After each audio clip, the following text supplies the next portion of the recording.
네, 큰 제목은 Faith and Finance, 그러니까 믿음과 재정이라는 큰 제목 가운데 세 번째 시간입니다. 제목을 같이 한번 우리 크게 읽어보겠습니다. 시작. 11조에 관한 오해와 진실. 주일 예배 순서에 보면 헌금 시간이 있죠. 왜 예배 순서에 헌금이 있을까요? 왜 헌금이 필수일까요? 하나님은 왜 신자들에게 헌금을 하라고 권면하실까요? 이런 질문들을 우리가 하게 됩니다. 또 헌금으로 모아진 돈은 어디에 사용해야 하는가요? 좀 더 구체적으로 우리 크리스찬들은 도대체 내 수입에서 얼마 정도의 헌금을 하는 게 맞는 건가요?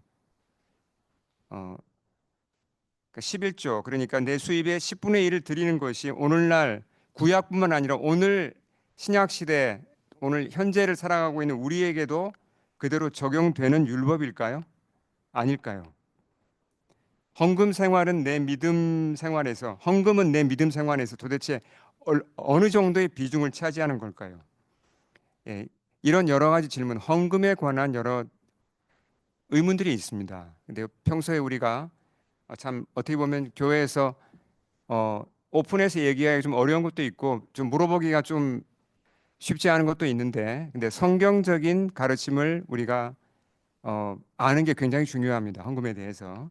그래서 오늘부터 두 번에 걸쳐서 헌금에 관한 성경의 가르침을 우리가 그대로 잘 배우고자 합니다. 그래서 오늘은 구약 성경에서 헌금에 대한 가르침, 신명기 14장이 대표적인 거거든요. 오늘 읽은 말씀을 배우기로 하고요. 다음 주에는 신약 성경에서 헌금에 대한 가르침은 고린도후서 8장에 아주 잘 나옵니다. 그 말씀을 가지고 보도록 하겠습니다. 자, 신명기 말씀으로 한번 들어가 보겠습니다. 이 말씀을 주신 배경은, 그러니까 신명기는 우리 지난 특세 때도 했었죠. 시기적으로 어떤 때입니까? 이스라엘 백성이 이제 이집트에서 해방되어서 약속의 땅으로 이제 가다가 광야에서 40년을 보내죠. 40년 끝에 이제 가나안 땅 진입을 직전에 목전에 두고 모압 광야에 모여 있을 때 모세를 통해 주신 말씀이 신명기잖아요. 그 시기입니다. 그러니까 이제 가나안 땅에서 새 삶을 시작하는데 정말 중요한 가르침들을 모세를 통해 주신 거예요. 예. 여러 가르침이 있습니다. 생명과 같은 그런 지침이에요. 우리 인생의 매뉴얼이고 그 중요한 가르침 중에 하나가 헌금에 관한 가르침이었죠. 예. 그 중에 하나가 11조에 관한 법입니다. 자, 모세가 하는 말을 우리 같이 한번 세 번역으로 크게 읽어보겠습니다. 시작. 당신들은 해마다 밭에서 거둔 소출의 11조를 드려야 합니다. 자, 이 말씀을 그대로 받아들이면 무슨 말입니까? 이스라엘이 이제 가나안 땅에 들어가서 농사를 짓고 또 어, 양과 소를 키우고 이 모든 소득의 10분의 1을 하나님께 드려야 한다는 것이죠. 여기서 나온 말이 이제 11조이고 이제 다이트라고 이제 부르죠. 왜 하나님이 11조를 바치라고 하실까요? 여러분 어떻게 생각하십니까? 이건 성경에서 답을 찾을 수 있죠. 어, 신명기뿐만 아니라 레위기에도 나와 있습니다. 레위기 한 말씀 같이 읽어보겠습니다. 시작. 그리고 그 땅의 10분의 1, 곧 그 땅의 곡식이나 나무의 열매는 그 10분의 1은 여호와의 것이니 여호와의 성물이라. 여기서 주목해야 될 단어가 여호와의 것이라는 표현입니다. The Lord's, 그러니까 여호와의 것이다. 그러니까 이스라엘 백성이 재배한 뭐 밀이나 뭐 목축에서 얻은 양이나 그 10분의 1은 소유권이 누구에게 있다는 겁니까? 하나님께 있다는 표현이죠. 근데 굉장히 좀 부담될 수 있는 표현입니다. 내가 농사 지었는데 내가 일해서 벌었는데 왜 그것의 10분의 1의 소유권이 하나님께 있다고 말씀하시지? 여러분 그런 부담감을 느끼는 분이 안 계십니까 혹시? 솔직하게 우리 청년들 부담감 아직 돈을 안 벌어서 부담감을 못 느끼나요? 예. 알바해서 번 돈도 엄마 아빠가 너 11조 했니? 물어보면 부담 확 오지 않습니까 혹시? 아, 이거 알바에서 번 건데 이것도 11조를 들어야 되나? 내 거 아닌가? 그런 부담이 들 수 있죠. 근데 하나님이 왜 내 것이라고 그러실까? 여기에 우리가 주목을 해야 됩니다. 어, 왜 이런 의문이 드냐면 이것은 우리가 뭐 한 가지를 잘못 알고 있기 때문이에요. 그게 누가 주인인가 하는 겁니다. 자, 이집트에서 이스라엘 백성이 노예로 살았잖아요. 그렇죠? 누가 구해줬습니까? 노예였던 그들을 누가 구해줬습니까? 그들이 홍해를 건너올 때 그 바다에 다 빠져 죽어야 되는데 누가 홍해 길을 열었습니까? 누가 그 광야 40년 동안 그들을 먹이셨습니까? 누가 가나안 땅을 선물로 그들에게 다 주셨습니까? 누가 햇볕을 주고 때를 따라 비를 내려 주셨습니까? 하나님이 다 하셨잖아요. 그러니까 사실은 모든 게 하나님 겁니다. 이게 우리 신앙 고백이거든요.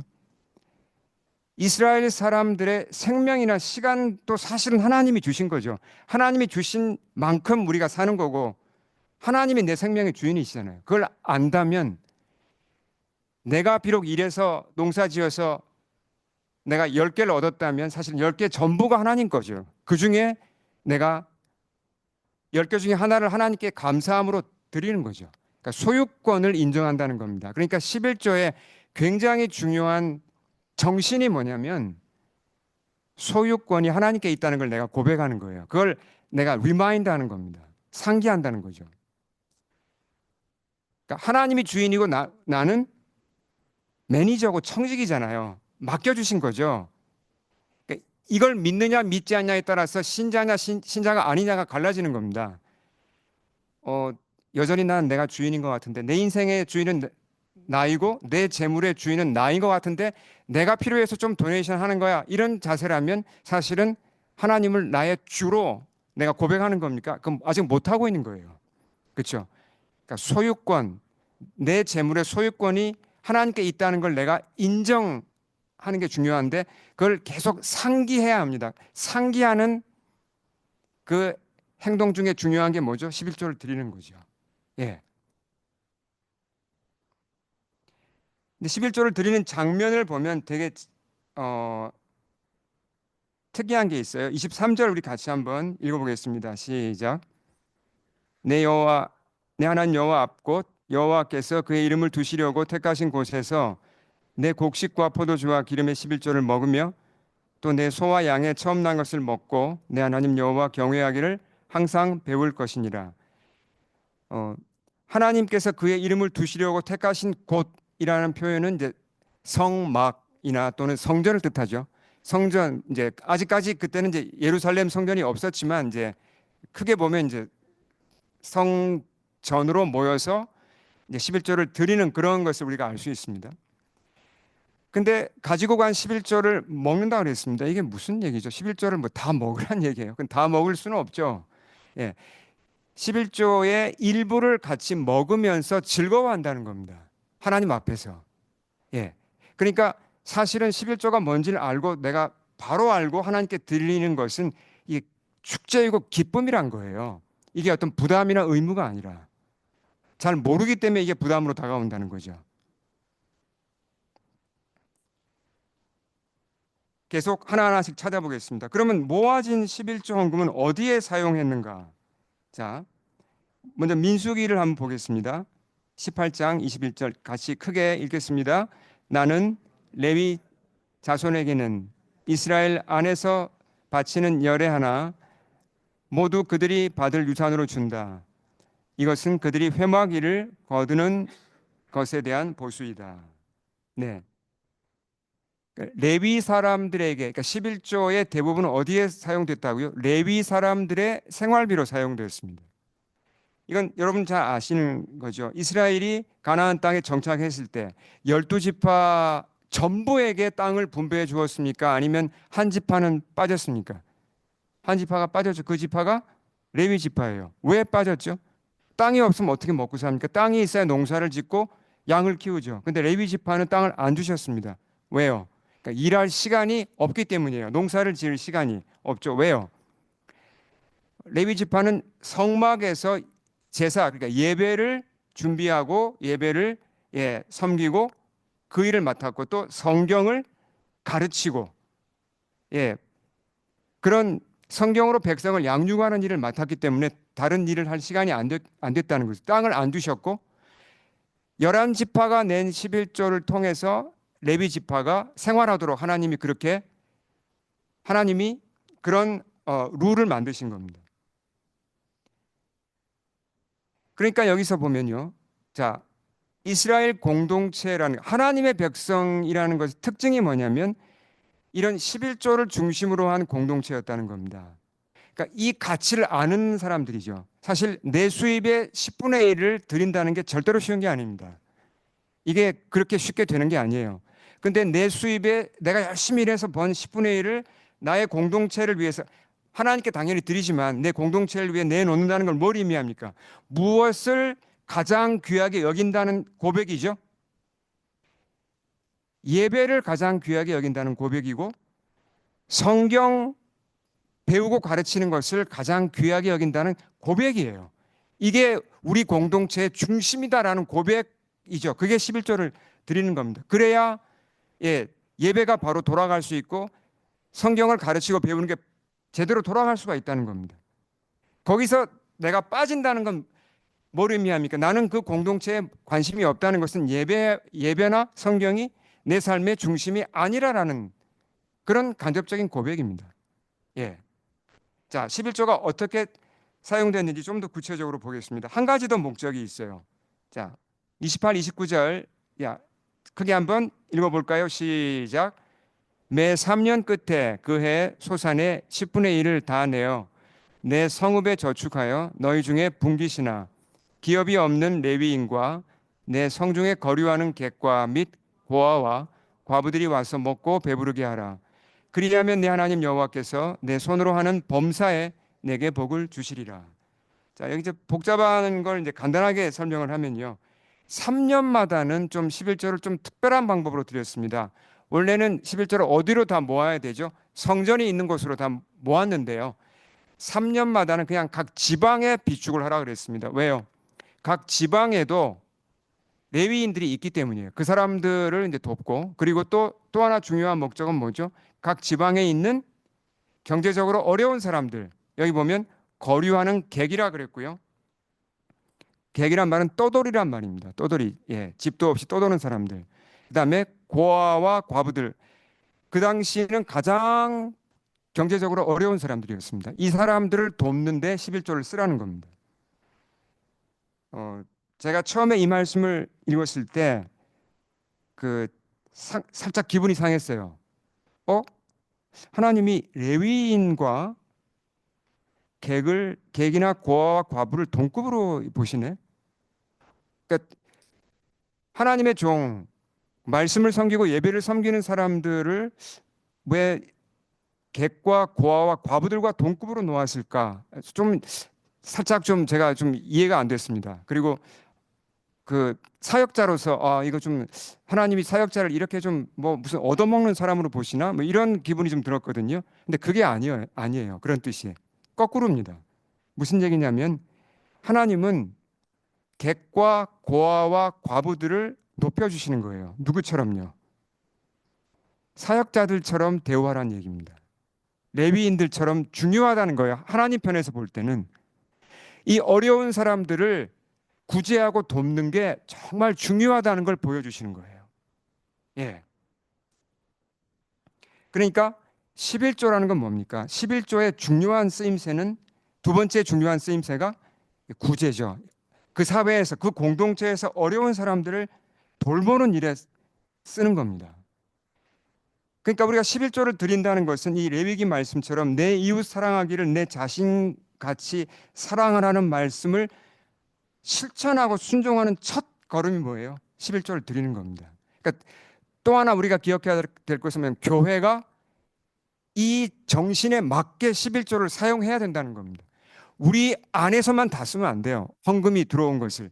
정말 우리 안에 있는 어려운 분들도 구제를 하고, 그렇죠? 우리 교회 안에 있는, 우리 공동체 안에 있는 어려운 분들도 우리가 돌아봐야 되고요.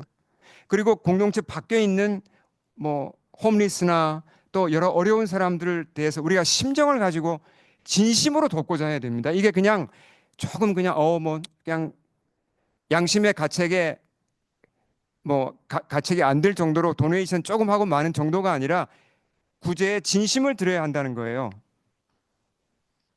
몬트리올 지역이 교회를 세우기 참 어려운 것입니다. 약 15년 전만 해도 신자 이반젤리칼 크리스천 퍼센테이지가 퍼플레이션이 그러니까 정말 제대로 예수님 믿는 사람들의 비율이 0.5%였거든요. 공식적인 통계입니다. 지금도 1%를 안 넘어요. 어렵습니다. 교회 세우기가. 특히 불어권 사람들한테 전도해서 교회 세우기가 참 어려운데요. 이런 험한 곳에서도 쑥쑥 자라는 교회 하나가 있습니다. 제가 여러 번 말씀드렸죠. 이 에글리스 누벨비라는 교회는 신기하게 성장을 잘해요.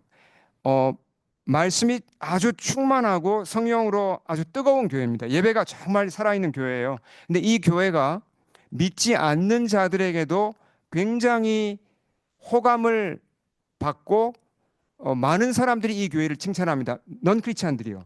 그 이유가 뭐냐면 이 교회가 어려운 이웃 돌아보는 것에 진심이에요. 정말 많은 예산을 쓰고 아주 마음을 바쳐서 찾습니다.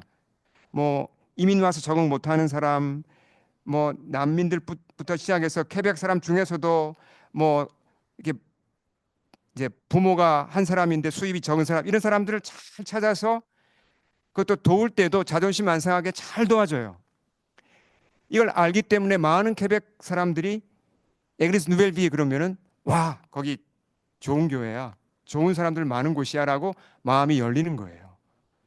예, 우리가 배워야 되죠. 자, 이제 우리가 11조를 드리는 자세에 대해서 한번 살펴보겠습니다. 자세, 우리의 태도. 헌금을 얘기할 때 반드시 짚고 넘어가야 될 게, 자, 제가 하이라이트한 부분 읽어볼까요? 첫 문장만 읽겠습니다. 첫 줄 시작.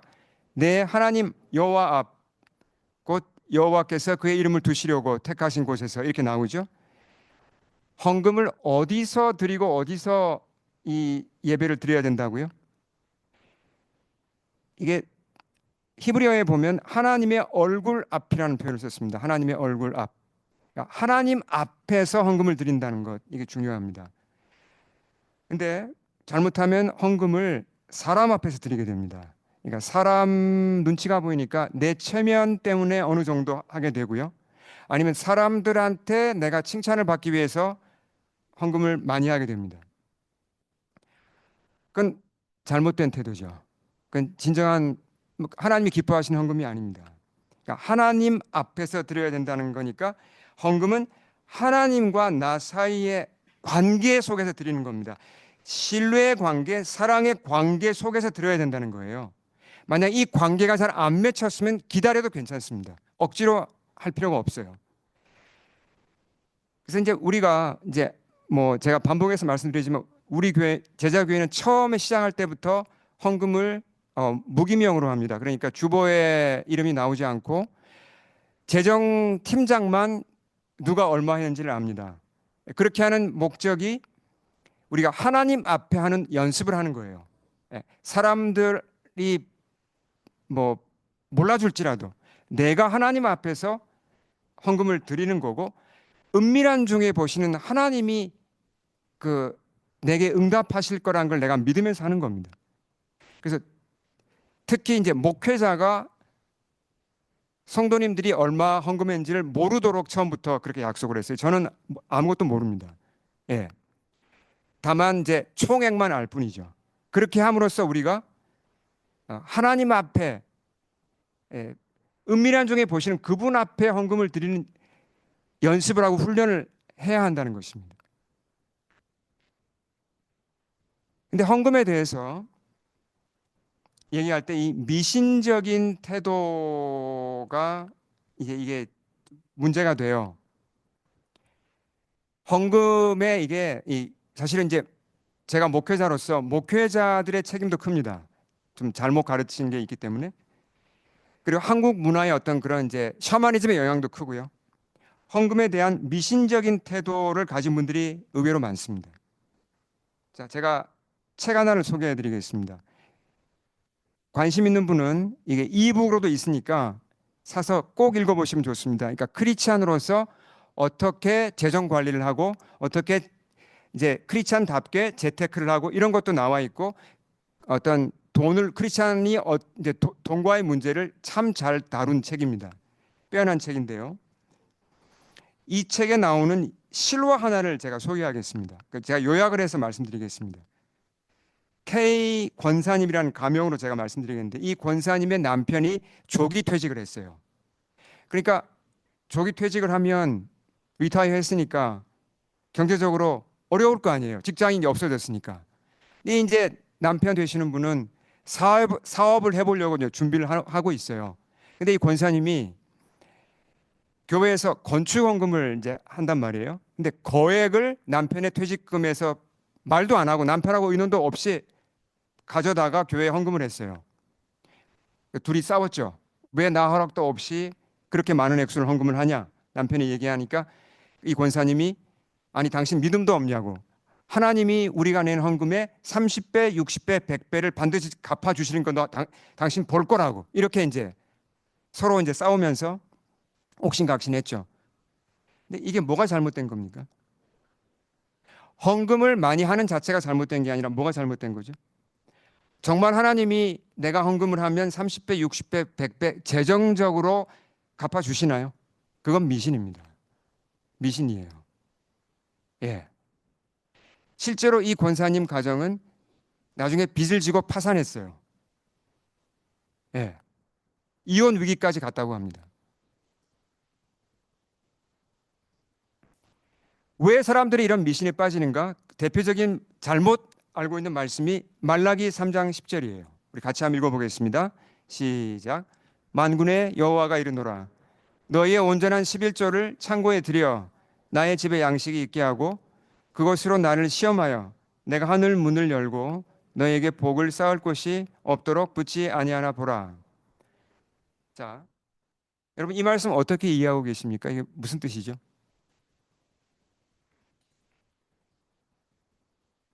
이 말씀의 의미가 11조를 그러니까 하나님이 이렇게 말씀하시는 건가요? 11조를 내게 바쳐라. 그러면 내가 너희에게 재정적인 복을 주리라. 못 믿겠으면 시험 삼아라도 그렇게 해봐라. 그런 뜻인가요? 완전히 잘못 이해하신 거예요. 전혀 그런 뜻이 아닙니다. 이 말씀을 이해하려면 앞뒤 문맥을 봐야 돼요. 문맥을. 자, 조금 그 문맥을 보겠습니다.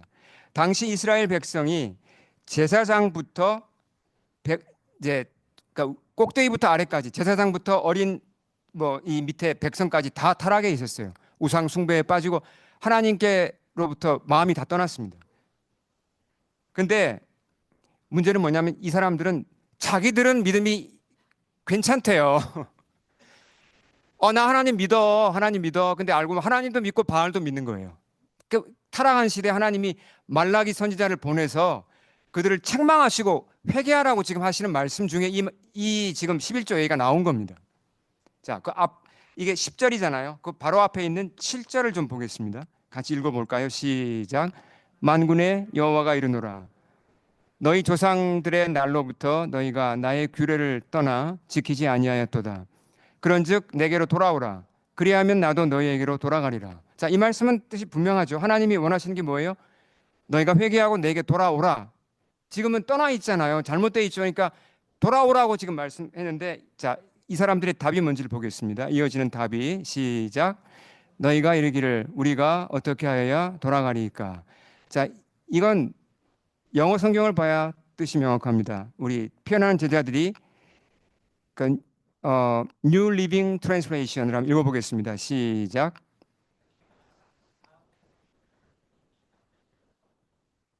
무슨 뜻인지 아시겠죠? 하나님, 우리한테 돌아오라고요? 아니, 우리는 떠난 적도 없는데 왜 돌아오라고 하십니까? 우리 하나님 떠난 적 없어요. 하나님 뭐 잘못 알고 계신데 우리 떠난 적 없어요. 우리는 이미 하나님께 잘 붙어 있어요. 이렇게 지금 얘기하는 겁니다. 문제가 심각하죠. 네. 완전히 지금 우상 숭배에 빠져 있으면서도 자기들이 그렇게 하고 있다는 것도 모르고 있어요. 그때 하나님이 그들을 도와주려고 이제 문제를 지적하십니다. 8절 같이 읽겠습니다. 시작. 사람이 어찌 하나님의 것을 도둑질하겠느냐? 그러나 너희는 나의 것을 도둑질하고도 말하기를 우리가 어떻게 주의 것을 도둑질하였나이까 하는도다. 이는 곧 11조와 봉헌물이라. 왜 11조 얘기를 꺼내셨냐면 지금 이스라엘 사람들이 뭐라고 주장했죠? 우리 하나님 떠난 적 없어요. 그러니까 너희가 지금 우상 숭배에 빠져 있고 나를 떠나 있다는 걸 알려주려고 한 예를 드신 거예요. 하도 못 알아들으니까 영적으로 얘기하면 못 알아들으니까 그냥 쉽게 돈 얘기를 하신 거예요. 너희가 헌금은 제대로 11조는 제대로 안 하고 있지 않느냐. 그 얘기를 꺼내신 거예요.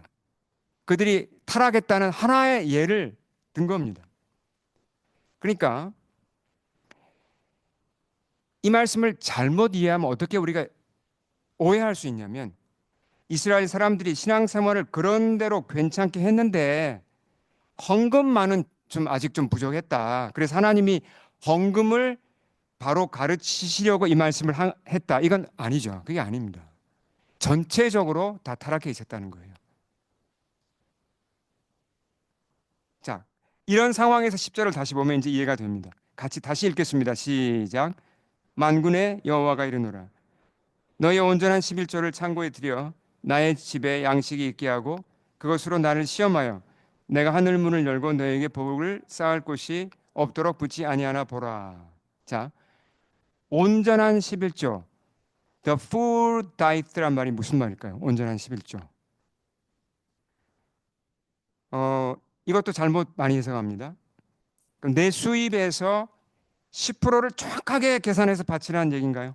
너희가 보니까 아직 한 8%밖에 안 낸 것 같아.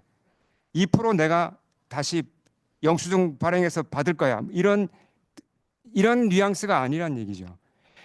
캐나다 정부한테 우리가 세금 1% 띄어먹고 안 내면 어떻게 되죠? 정부가 아나요? 캐나다 정부가? 기가 막히게 알죠.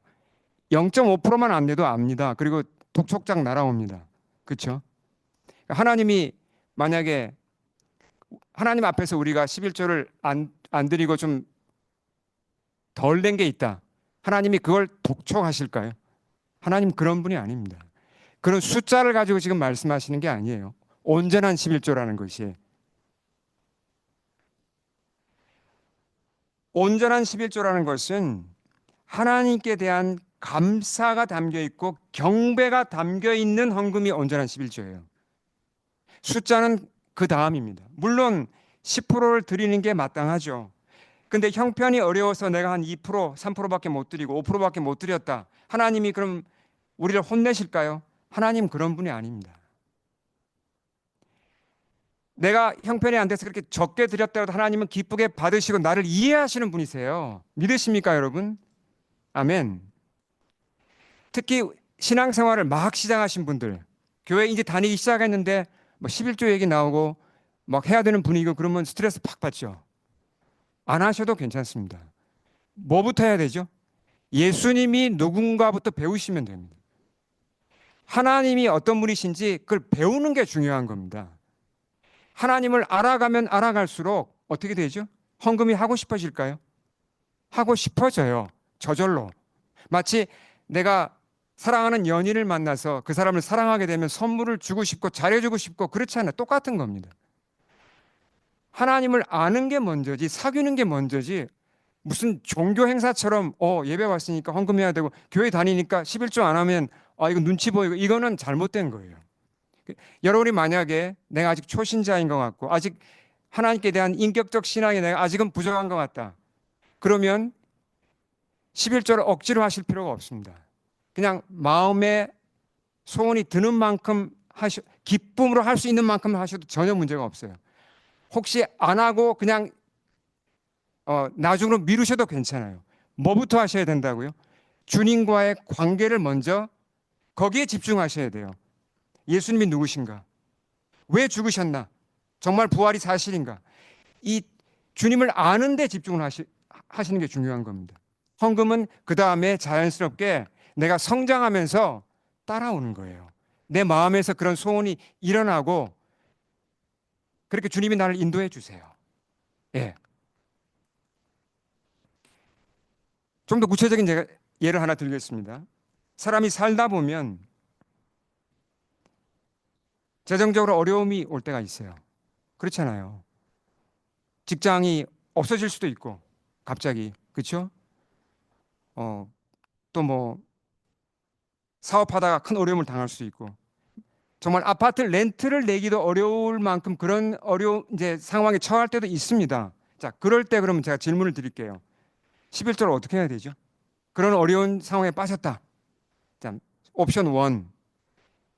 그런 어려운 상황에도 무조건 난 하는 그러니까 믿음으로 하는 게 맞다. 이건 이제 좀 초신자가 아니라 그냥 신앙생활을 하시는 분들 대상으로 지금 얘기하는 겁니다. 신앙생활에 연륜이 좀 있는 분들 가운데 그러니까 믿음으로 해야 된다. 옵션 1. 아니면 옵션 2. 너무 지금 재정적으로 힘드니까 그냥 뒤로 미룬다. 형편이 좋아질 때까지 미룬다. 어느 쪽이 맞죠?